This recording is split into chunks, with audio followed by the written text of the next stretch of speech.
ఈరోజు కథ నీకు నేను రచించిన వారు శ్రీ విజయ్ దుర్గ గారు.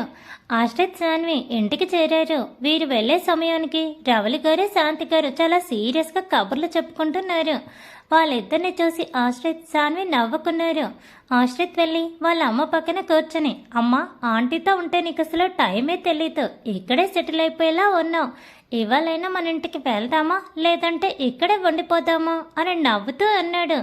రావలి గారు మోతి తిప్పుతూ, నన్నేమీ అలా ఆట పట్టించాల్సిన అవసరం లేదు, మా ఆడపడుచు నేను ఏమో ముచ్చట్లాడుకుంటున్నాం, మీకేంటి నొప్పి, వెళ్ళి ఫ్రెష్ అయ్యి రండి, మీకు కాఫీ తీసుకొస్తాం, అన్నయ్య వచ్చాక చెప్పి బయలుదేరి వెళ్దాం, నీకేమీ పనులు లేవుగా అని ఆశ్రిత్పై చేరుకోపం చూపించారు. ఆశ్రిత్ రవలి గారి బుగ్గలు పట్టుకుని లాగుతూ, మై క్యూట్ మమ్మీ అని భుజం మీద తలవాలు చేశాడు. శాన్వి శాంతి గారికి వాళ్ళిద్దరిని అలా చూసి చాలా ముచ్చటేసింది. శాంతి గారు, అవును మీ ప్రాజెక్ట్ విశేషాలు ఏంటి, కంప్లీట్ అయిపోయినట్టేనా, సబ్మిట్ చేసేసారా అని అడిగారు. ఆశ్రిత్ శాన్వి, ఓకే సరే, హరే ఆ విషయం మీకు చెప్పడమే మర్చిపోయాం, మా ప్రాజెక్ట్ సక్సెస్ అయింది, క్లయింట్స్ చాలా హ్యాపీ ఫీల్ అయ్యారు, మమ్మల్ని చాలా అప్రిషియేట్ చేశారు, నెక్స్ట్ కమింగ్ ప్రాజెక్ట్స్ అన్నీ ఆ కంపెనీకి మా టీం మాత్రమే చేయాలని కండిషన్ పెట్టారు, అంతేకాదు 2 డేస్లో మా ఆఫీస్లో మాకు గ్రాండ్ పార్టీ అరేంజ్ చేశారు. అయ్యో నా బంగారాలు, మీ ఇద్దరు కలిస్తే దేనైనా సాధిస్తారు, ఎంతమంది కళ్ళు పడ్డాయి ఏంటో. శాంతి గారు ఇద్దరికి దిష్టి తీద్దామని శాంతి గారిని తీసుకుని కిచెన్లోకి వెళ్ళిపోయారు. శాన్వి ఆశ్రిత్ రావలి గారి హడావుడి చూసి నవ్వుకుంటూ ఉండిపోయారు. గల్లుప్పు తెచ్చి ఇద్దరికీ కలిపి దిష్టి తీసి బయటపడేసి వచ్చారు. ఆ తర్వాత శాంతి గారు ఇద్దరికీ స్వీట్ తినిపించారు. శాంతి గారు, వదిన డిన్నర్ ఇక్కడే, ఏమైనా స్పెషల్ చేసి ఇద్దరికీ తినిపిద్దాం.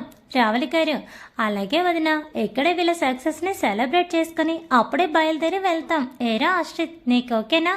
ఆశ్రిత్, నీ ఇష్టం అమ్మా, నువ్వు ఎలా అంటే అలా, కాకపోతే చిన్న కరెక్షన్, రోజు మీరే కష్టపడి వంట చేస్తున్నారు కాబట్టి ఇవాళ మీరిద్దరూ రెస్ట్ తీసుకోండి, శాన్వి నేను చేసి పెడతాం, నీకు ఓకేనా శాన్వి? శాన్వి ఎగ్జిట్ అవుతూ, ఓ ఆశ్రిత్ డబుల్ ఓకే. శాంతి గారు, ఎందుకు బాపు ఇప్పుడు మీకంత శ్రమ, మొన్నటి వరకు ప్రాజెక్ట్ వర్క్తో సరిపోయింది, నిన్నంతా జర్నీలో అలసిపోయారు, మీరు ఈసారికి రెస్ట్ తీసుకోండి, మరెప్పుడైనా చేద్దరు, ఈసారికి మేము చేస్తాం. ఆశ్రిత్ శాన్వి, సహసే మీరా మేము ఒప్పుకోం, మేమే ఈసారి చేస్తాం, మీ ఇద్దరు కామ్గా ఉండండి, మేం చేసింది తిని పెట్టండి అని ఇద్దరు ఫ్రెష్ అవటానికి లోపలికి వెళ్ళిపోయారు. రావలి గారు శాంతి గారు నవ్వుకొని, సరే చూద్దాం వీళ్ళిద్దరు ఏం చేస్తారో అని వాళ్ళిద్దరూ ముచ్చట్లలో మునిగిపోయారు. ఆశ్రిత్ శాన్వి ఫ్రెష్ అయి వచ్చి కిచెన్లోకి వెళ్ళారు. ఫ్రిడ్జ్ ఓపెన్ చేసి ఏమున్నాయో వెజిటేబుల్స్ అన్నీ చూశారు. ఆశ్రిత్ శాన్వి, లైట్ వెజిటేబుల్ బిర్యానీ చేద్దామా?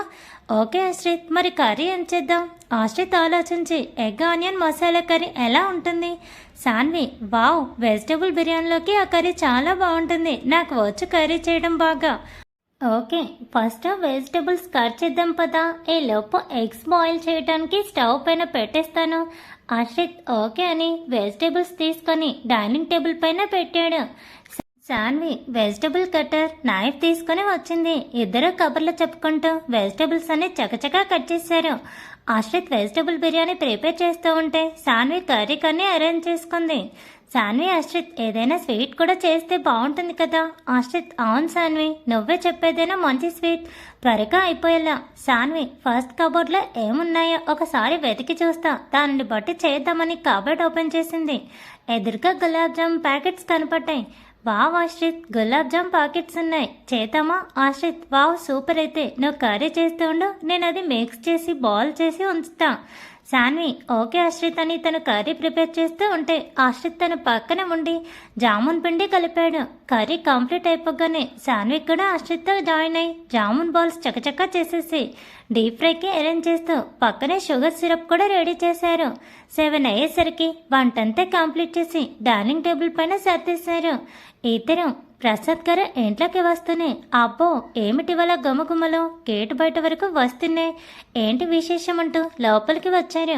శాంతి గారు, విశేషమే మరి, మీ కూతురు అల్లుడు వంట చేస్తున్నారు మన కోసం, వాళ్ళ ప్రాజెక్ట్ సక్సెస్ అయింది, అందుకోసం మనకి వాళ్ళు పార్టీ అరేంజ్ చేశారు. ప్రసాద్ గారు, అబ్బో ఇది చాలా మంచి విషయం, నేను త్వరగా ఫ్రెష్ అయ్యి వచ్చేస్తాను, ఈవేళ ఒక పట్టు పట్టాల్సిందే అని ఫ్రెష్ అవ్వటానికి లోపలికి వెళ్ళిపోయారు. వాళ్ళ పని పూర్తయిపోవడంతో హాల్లోకి వచ్చి వాళ్ళ అమ్మ వాళ్ళతో పాటుగా కూర్చున్నారు. ఆశ్రిత్ సాన్వి, రావలి గారు బాగుందిరా, మీ ఇద్దరి పని. ఆఫీస్లో ఇద్దరే కలిసి వర్క్ చేస్తున్నారు, సక్సెస్ చేస్తున్నారు. ఇంట్లో కూడా కలిసి వర్క్ షేర్ చేసుకొని వంట చేశారు. మరి ఇంకేంటైతే పెళ్లి కూడా చేసుకుంటే ఒక పని అయిపోతుంది కదా, ఏమంటారు? ఆశ్రిత్ సాన్వి బ్లష్ అయి సిగ్గుతో తల ఉంచుకొని నవ్వుతారు.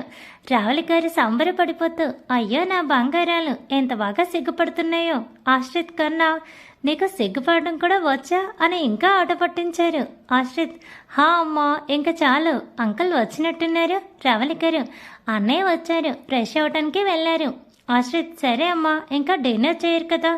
ఆంటీ కాసేపు నేను శాన్వి టెర్రస్ పైకి వెళ్ళి వస్తాం. శాంతి గారు, సరే బాబు, చల్లగాలికి కాసేపు ఉండండి, ఏటయ్యాక డిన్నర్ చేద్దాం. ఏం పర్వాలేదు. ఆశ్రిత్, ఓకే ఆంటీ, రా శాన్వి అని శాన్వి చేయి పట్టుకొని పరుగులాంటి నడుకుతో టెర్రస్ పైకి తీసుకుని వెళ్ళిపోయాడు. రావలి గారు ఆశ్చర్యంతో బొగ్గలు నొక్కుకొని, అమ్మో ఆశ్రిత్ పెద్దవాడవైపోయావురా, అర్జెంటుగా ముహూర్తాలు పెట్టేస్తే మంచిది అని నవ్వారు. శాంతి గారు కూడా రావలి గారి నవ్వులో శృతి కలిపారు. టెర్రస్ పైకి వెళ్ళగానే శాన్వి ఆశ్రిత్ చేయి విడిపించుకొని, ఏ ఆశ్రిత్, ఏంటిది అమ్మ వాళ్ళ ముందు నన్ను ఇలా లాక్కొని వచ్చేసావు, వాళ్ళు ఏమనుకుంటారు? ఆశ్రిత్ శాన్వి దగ్గరని లాక్కొని ఒయ్యాల దగ్గరగా తీసుకొని వెళ్ళి పక్కన కూర్చోపెట్టుకొని, ఏమనుకుంటారు చెప్పు. అప్పటికే శాన్వి ఆశ్రిత్ అలా దగ్గరగా తీసుకునేసరికి సిగ్గుతో ముడుచుకుపోయింది.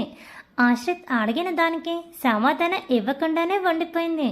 వాళ్ళు మన అమ్మలు, వాళ్ళకు తెలుసు మనకి ఎప్పుడు ఏం కావాలో. అయినా నేను వాళ్ళకి చెప్పే తీసుకువచ్చాను నిన్ను. ఈ 2 days నాకు నువ్వు చాలా అలవాటైపోయావు. నీకు దూరంగా ఉండాలంటే కొంచెం కష్టంగానే ఉంది.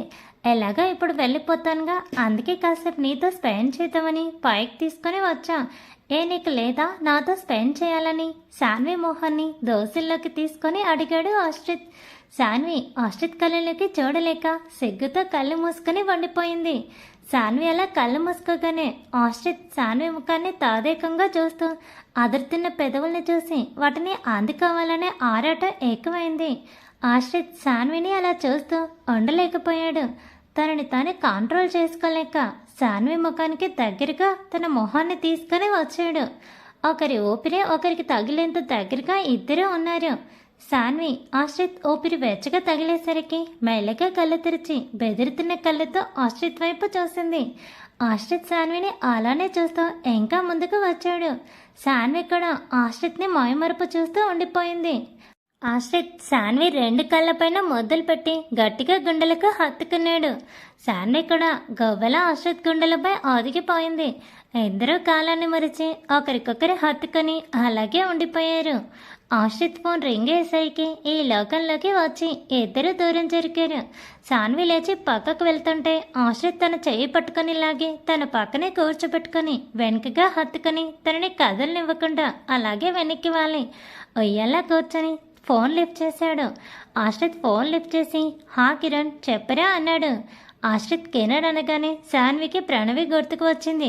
వామ్మో, అది నన్ను చంపేస్తుంది. 1 week అయింది దానికి టచ్లోకి వచ్చి. అది మెసేజ్ చేసినా నిన్న రిప్లై ఇవ్వలేదు. పాపం మార్నింగ్ కూడా కాల్ చేసినట్టుంది, నేను చూసుకోలేదు. అర్జెంటుగా దానికి ఫోన్ చేయాలి. ఆశ్రిత్ వాళ్ళు వెళ్ళిపోయిన వెంటనే అనుకుంది. ఆశ్రిత్ కాసేపు కిరణ్తో మాట్లాడి నార్మల్ విషయాలు మాట్లాడేసి ఫోన్ పెట్టేశాడు.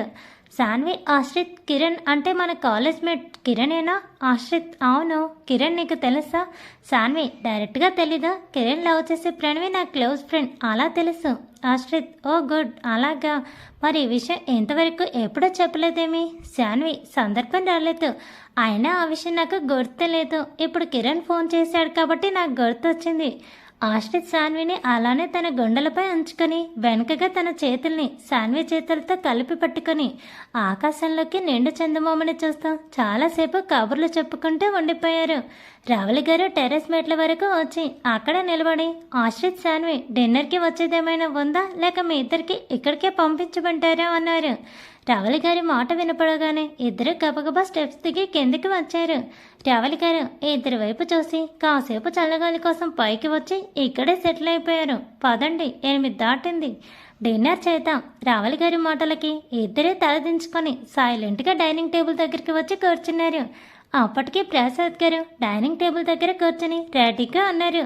ప్రసాద్ గారు వచ్చిన ఇద్దరిని చూసి, ఏమిటా నేను వచ్చి రాకనే మాయమైపోయారు. ఆశ్రిత్, అది అంకుల్, కాసేపు చల్లగాలిలో కూర్చుందామని వెళ్ళి కబుర్లలో పడి అక్కడే ఉండిపోయాం. సారీ అంకుల్, మీరు ఆఫీస్ నుంచి వచ్చిన మిమ్మల్ని పలకరించకుండా వెళ్ళిపోయాను అని అపాలజీ చెప్పాడు. ప్రసాద్ గారు, అయ్యో ఇంత చిన్నదానికి సారీ ఎందుకు పాపం, మీ ఇద్దరిని కంగ్రాచులేట్ చేద్దామనుకున్నా కనపడలేదు. పైకి వచ్చి మిమ్మల్ని డిస్టర్బ్ చేయడం ఎందుకు అని మీకోసం వెయిట్ చేస్తూ ఉన్నా అంతే. ఓకే, మీ ఇద్దరికి నా హార్ట్లీ కంగ్రాచులేషన్స్. మీ ఇద్దరు ఇలానే ముందు ముందు కూడా ఇలాంటి ఎన్నో విజయాలను అందుకోవాలని మనస్ఫూర్తిగా కోరుకుంటున్నాను. Ashrith, thank you very much uncle. మీ పెద్దల ఆశీర్వాదం ఉంటే మేమిద్దరం ఏదైనా సాధిస్తాం. Sanvi, thank you daddy. హృదయపూర్వక శుభాకాంక్షలు నా పుత్రరత్నమా, నా బంగారు కోడలా. ఆశ్రిత్, సాన్వి ఆ మాటలు వినిపించిన వైపు తల తిప్పి చూశారు.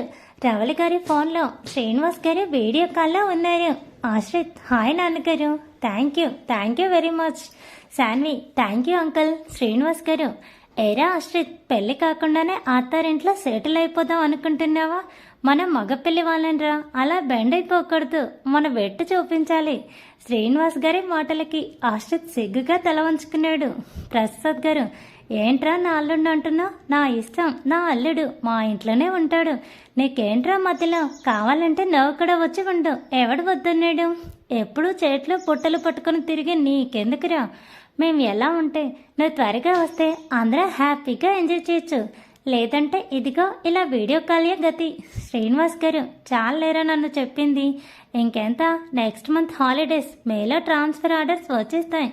ఇంకా అక్కడే ఉండేది. ప్రసాద్ గారు, సరేరా, ఇంకేంటి నీ డిన్నర్ అయిందా? శ్రీనివాస్ గారు, ఇంకా లేదురా, వెళ్ళి చేయాలి. మీరు డిన్నర్ కూర్చున్నట్టున్నారు, తినండి, నేను తర్వాత మాట్లాడతానులే. బాయ్ సన్విత్తల్ని. బాయ్ రా.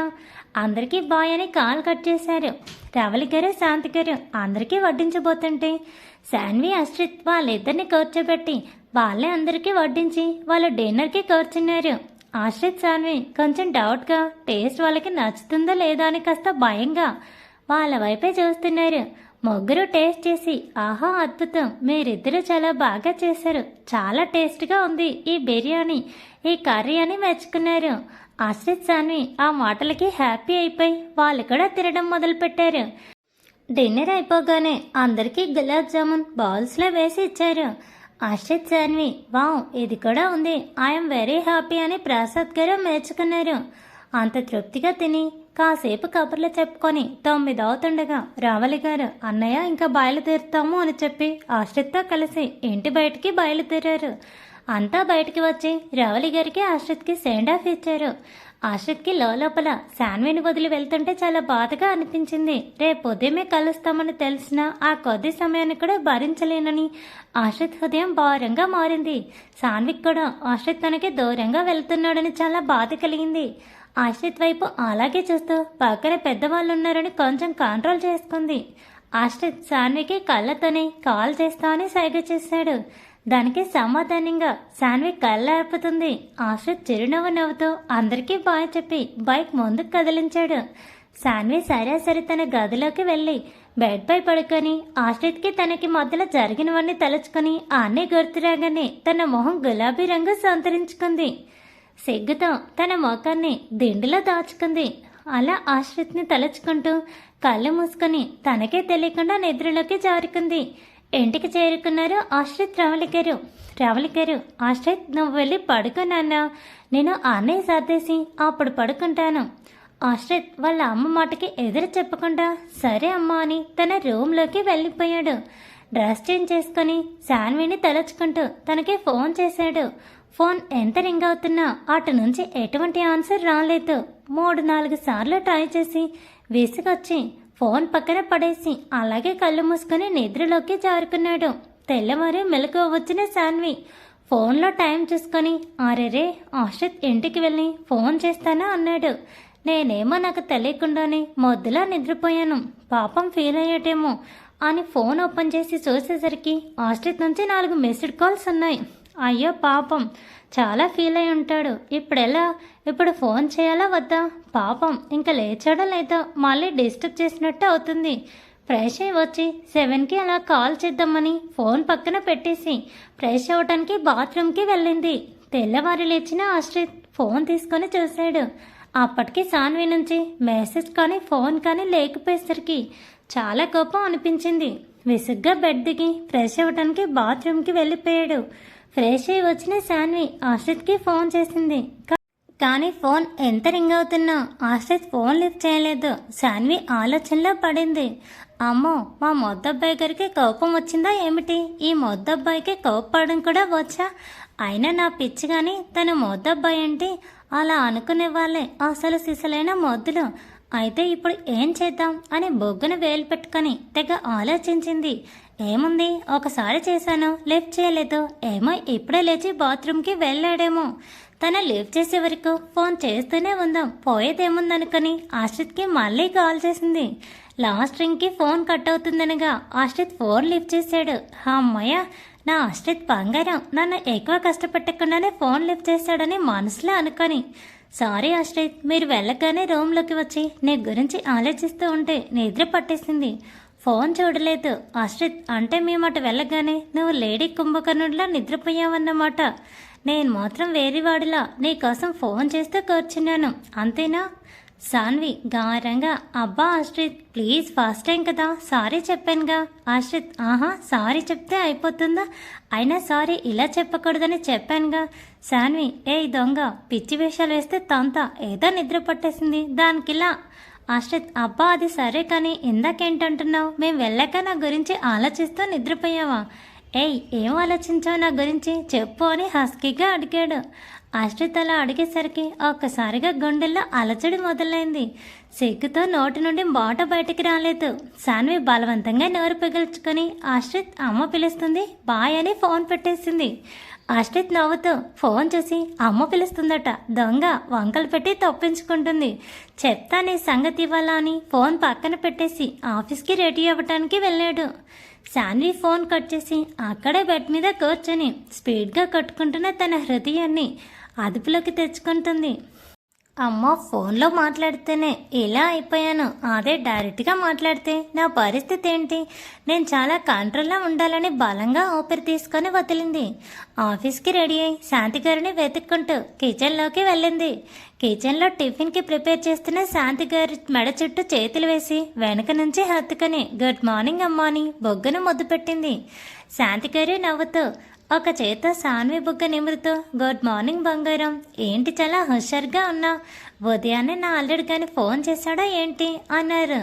ఆ మాటకి సాన్వి శాంతి గారిని వదిలి దూరం జరిగి కళ్ళు పెద్దవి చేసి నోరు కూడా తెరుచుకొని చూస్తూ ఉండిపోయింది.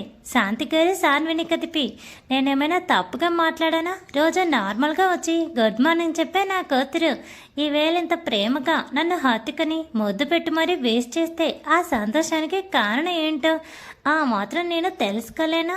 సాన్వి సిగ్గుపడుతూ శాంతి గారిని పక్క నుండి హత్తుకొని, ఏంటమ్మా, ఏం చెప్పకుండానే అలా ఎలా తెలుసుకుంటాం? ఇలాగైతే నీతో కష్టమని మోహన్ని శాంతి గారి మెడవంపులో దాచుకుంది. శాంతి గారు సాన్వి చుట్టూ ఒక చెయ్యి వేసి ఇంకో చేత్తో తల నిమురుతూ, ఎందుకంటే నేను నీకు అమ్మని కాబట్టి బిడ్డ ఆకలి సంతోషం బాధ చెప్పకుండానే అర్థం చేసుకునేది. ఈ భూప్రపంచం మీద అమ్మ మాత్రమే. ఆ తర్వాత స్థానం తన మనసును బాగా అర్థం చేసుకున్న భర్త లేదా భార్యది మాత్రమే. ఏంటి, అర్థమైందా? సాన్వి, బాగా అర్థమైందమ్మా. అంతేకాదు సాన్వి, ఎలాగో సందర్భం వచ్చింది కాబట్టి ముందుగా చెప్తున్నా విను. ప్రతి అబ్బాయి కూడా తన కాబోయే భార్యను తన తల్లి గుణగణాలతో పద్ధతులతో బేరీజు వేసుకుంటూ ఉంటాడు. ఎందుకంటే అతను చిన్నతనం నుంచి దగ్గరగా చూసిన ఆడది అమ్మే కనుక. అమ్మ తర్వాత అంత దగ్గరగా అబ్బాయి చూసేది భార్యని. అందుకే తల్లిలో చూసిన పద్ధతులు గుణగణాలు భార్యలకు కూడా ఉండాలని కోరుకుంటూ ఉంటాడు. అందులో తప్పలేదు.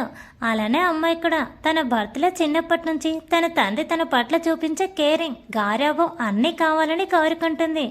మగవాళ్ళలో ఎక్కువ శాతం భార్యలో తల్లిని చూసుకుంటారు. భార్య కూడా భర్తని పసిబిడ్డలా అర్థం చేసుకుని ప్రతి విషయంతో తోడుగా ఉంటే తను పంచే ప్రేమని భర్త తిరిగి తనకి రెట్టింపుగా పంచిస్తారు. ఆ కాపురం చాలా సంతోషదాయకంగా ఉంటుంది. ఆశ్రిత్ చాలా మంచి అబ్బాయి. పసిపిల్లవాడి మనస్తత్వం. తనని నువ్వు ఎంత ప్రేమగా చూసుకుంటే అంత రెట్టింపు ప్రేమ నీకు తిరిగి ఇచ్చేస్తాడు. పెళ్ళైన తర్వాత కాదు పెళ్ళికి ముందు కూడా ఏ పొరపచ్చాలు లేకుండా మీ మనసు స్వచ్ఛంగా ఉంచుకోగలిగితే మీ జీవితం సుఖ సంతోషాలతో వర్ధిల్లుతుంది. సాన్వి రెప్ప వేయకుండా వాళ్ళ అమ్మనే చూస్తూ ఉండిపోయింది.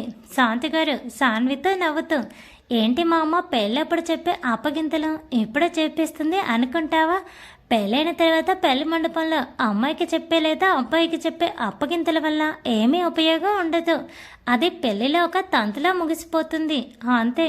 ఎందుకంటే అప్పటికే ఆ అబ్బాయి అమ్మాయిని పెళ్లి హడావుడిలో బాగా అలసిపోయి ఉంటారు.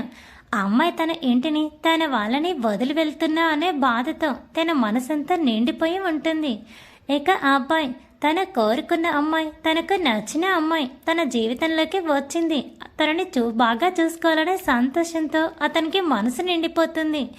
అలాంటి సమయాల్లో ఇలాంటి సున్నితమైన విషయాలు ఎవరూ అర్థం చేసుకోలేరు. ప్రతి తల్లిదండ్రులు కూడా ఆ అబ్బాయి అయినా అమ్మాయి అయినా సరే వారికి జీవితం పట్ల సరైన అవగాహన వచ్చేలా మంచి మాటలు అప్పుడప్పుడు చెప్పగలిగితే వాళ్ళు ఉత్తమ పౌరులే కాకుండా ఉత్తమ భార్యాభర్తలు, తల్లిదండ్రులుగా కూడా ఉండగలుగుతారు. ఈ కాలంలో పిల్లలకి స్కూలు కాలేజీలో చదివే పుస్తక జ్ఞానం తప్ప జీవితం పట్ల సరైన అవగాహన ఉండటం లేదు. దాని మూలన పెళ్ళైన కొన్ని రోజులకే వారి మధ్య అపార్థాలు, గొడవలు. అది అంతటితో ఆగకుండా ఒకరికొకరు నేను గొప్ప అంటే నేను గొప్ప అని హెచ్చలేకపోయి పందాన్ని బీటలు వారేలాగా చేసుకొని సమాజం ముందు తల వంచుకోవలసి వస్తుంది. ఆ తప్పు ఆ విడిపోయిన భార్యాభర్తలది కాదు. వారికి సరైన సమయంలో సరైన జ్ఞానాన్ని నేర్పలేని వారి తల్లిదండ్రులదే. అలా చెబుతున్నా కూడా తల్లి ప్రేమగా హత్తుకొని చాలా సంతోషంగా, ఉందమ్మా నీ కడుపున పుట్టినందుకు నేను పెళ్ళైన తర్వాత ఉత్తమ భార్యగా, తల్లిగా నా బాధ్యతను సక్రమంగా నెరవేరుస్తాను. అదే నేను మా అమ్మకి నాన్నకి ఇచ్చే అమూల్యమైన బహుమతిగా భావిస్తాను. శాంతి గారే నవ్వుతూ శాన్వి బుగ్గలు పట్టుకొని లాగుతూ, అబ్బో నా బంగారానికి ఎన్ని మాటలు వస్తున్నాయో. సరే పో, బ్రేక్ఫాస్ట్ రెడీ చేస్తాను, మళ్ళీ నీకు ఆఫీస్కి లేట్ అవుతుంది అని తనని కిచెన్లో నుంచి పంపించేశారు. శాన్వి సరే అని కిచెన్లో నుంచి బయటికి వచ్చి హాల్లో చిందరవందరగా ఉన్న వాటిని నీట్గా సర్దింది. ఈలోపు ప్రసాద్ గారు రెడీ అయి వచ్చారు. ప్రసాద్ గారు, ఏంటి బంగారం పొద్దున్నే హాల్ సర్ది పెడుతున్నావు? గుడ్ మార్నింగ్ డాడీ అని ప్రసాద్ గారిని వేస్ట్ చేసి త్వరగా రెడీ అయిపోయాను. టైం ఉంది కదా అని అమ్మకేదో చిన్న హెల్ప్. పాపం మనం వెళ్ళిపోతే తనేగా అన్ని చూసుకుంటుంది. మళ్ళీ మనం వచ్చి అన్ని పాడు చేస్తాము. శాన్వి మాటలకి ప్రసాద్ గారు నవ్వి ఊరుకున్నారు. పేపర్ చదువుతూ అక్కడే కాసేపు కూర్చున్నారు. బ్రేక్ఫాస్ట్ రెడీ అవ్వటంతో శాంతి గారి శాన్వి అన్ని డైనింగ్ టేబుల్ పైన సర్ది పెట్టి ప్రసాద్ గారిని పిలిచి ముగ్గురు కలిసి కబుర్లు చెప్పుకుంటూ సరదాగా బ్రేక్ఫాస్ట్ పూర్తి చేశారు.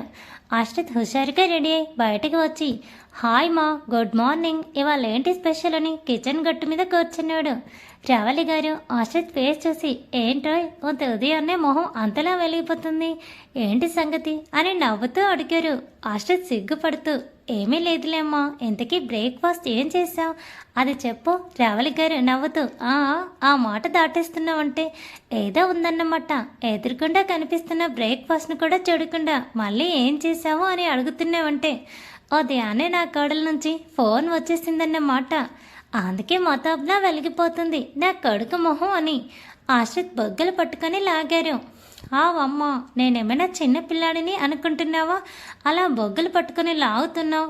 రావలి గారు నవ్వుతూ, ఒరే నువ్వు తాతైనా ముత్తాతైనా కూడా నాకు చిన్న పిల్లాడివే కదా అన్నారు. ఆ మాటకి ఇద్దరు నవ్వుకుంటూ బ్రేక్ఫాస్ట్ చేయడం మొదలుపెట్టారు. Thanks for watching. Please subscribe my channel for more videos.